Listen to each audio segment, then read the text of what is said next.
वंदे पुरुषोत्तम। आज की आलोचना में परम ब्रह्म श्री श्री ठाकुर जी के एक दिव्य लीला कहानी जीवन ज्योति किताब से पाठ करेंगे। शीर्षक है तुमने यह अच्छा नहीं किया। इस साल 1956 की बात है। श्री श्री ठाकुर तब थ्रोम्बोसिस रोग से परेशान थे। श्री श्री ठाकुर के इलाज के लिए बाहर के बड़े बड़े डॉक्टर से संपर्क किया जा रहा था और उसी समय सूट बूट पहने एक नौजवान आश्रम आए।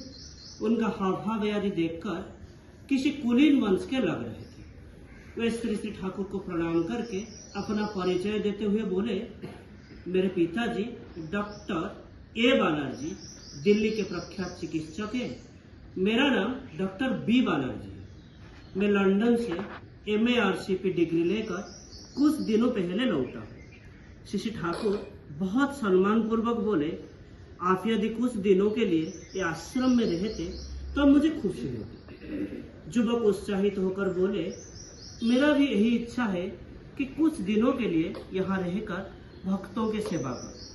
श्री ठाकुर बहुत खुश हुए और बहुत खुश होकर उनको श्री बड़दा के घर में रहने खाने पीने की व्यवस्था करवा दी और आश्रम में जो डॉक्टर उनको बुलाकर बोले, आप लोग इनके ध्यान रखेंगे जिससे कि उनके किसी तरह की कोई तकलीफ ना हो।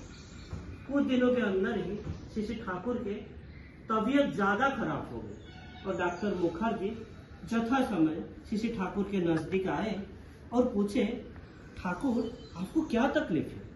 श्री ठाकुर अपने छाती की ओर उंगली दिखाकर बोले, यहाँ बहुत दर्द हो रहा है।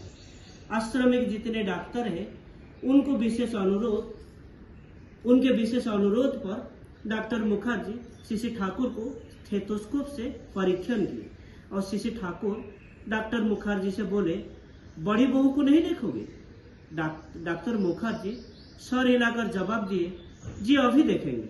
श्री बड़मा को देखने के बाद आश्रम में डॉक्टरों के साथ डिस्पेंसरी में वार्तालाप करके दवाई लिखने लगे। दवाई लिखने के समय पता चला कि डॉक्टरी का कोई भी ज्ञान उनको नहीं है और ये घटना कानों का पूरे आश्रम में फैल गई। रेवती मोहन विश्वास एवं कई आश्रमवासी वो सब मिलकर उस युवक से पूछताछ करने पर उसने अपनी धोखेबाजी के लिए क्षमा मांगी और दूसरे दिन सुबह पता चला वह धोखेबाज डॉक्टर रात को चुपचाप आश्रम से कहीं चला गया। और उसी दिन संध्या में रेवतीदा कर जोड़कर श्री ठाकुर से बोले, ठाकुर मेरा एक निवेदन है। श्री ठाकुर मुस्कुराते हुए बोले, बोलो। फिर रेवतीदा बोले, लाखों लोग आपको भगवान की तरह पूछते हैं। आपको समझने की शक्ति तो मुझ में नहीं है, लेकिन इतना तो जानता हूं कि आप अपनी तीक्ष्ण अंतर्दृष्टि से प्रत्येक मनुष्य का अंदर भी देख पाते हैं। हम लोगों की तो ऐसी दृष्टि नहीं है और इसके बावजूद हम लोग भी पहचान लिए थे कि ये युवक अपने को डॉक्टर बता रहा था, वो वास्तव में एक नंबर का धोखेबाज था। लेकिन आप उस युवक से ऐसा व्यवहार किए कि वास्तव में वो डॉक्टर ही हो और आप क्या ये समझ नहीं सके कि वो एक नंबर का धोखेबाज है। श्री ठाकुर के बात सुनकर बहुत गंभीर हो गए और तीक्ष्ण नजर से चारों तरफ देखने लगे और थोड़ी देर बाद उदासीन होकर बोले, मुझे पता था कि वो डॉक्टर नहीं है। मेरे साथ फरे भी कर रहा था, उसके बावजूद भी मैं उसे नहीं बतलाया क्योंकि मेरे मुंह से यदि ये निकल जाता कि वो धोखेबाज है तो परम पिता ही जाने तुम लोग उसका क्या दशा कर देते। फिर थोड़ी देर तक चुपचाप रहने के बाद बहुत व्यथित स्वर में बोले, सुनो रेवती, तुमको एक बात बतलाता हूँ, कभी भी किसी भी मनुष्य को एक्सपोज नहीं करोगे, उसको रिफर नहीं कर सकोगे तो उसको कभी भी एक्सपोज नहीं करोगे। तुमने ये अच्छा नहीं किया।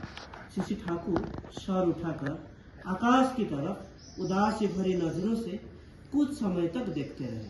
फिर उपस्थित सभी लोग श्री ठाकुर का वेदनापूर्ण मुखमंडल देखकर किंग कर्तव्य विमुख हो गए। तो आज के लिए इतना ही। वंदे पुरुषोत्तम।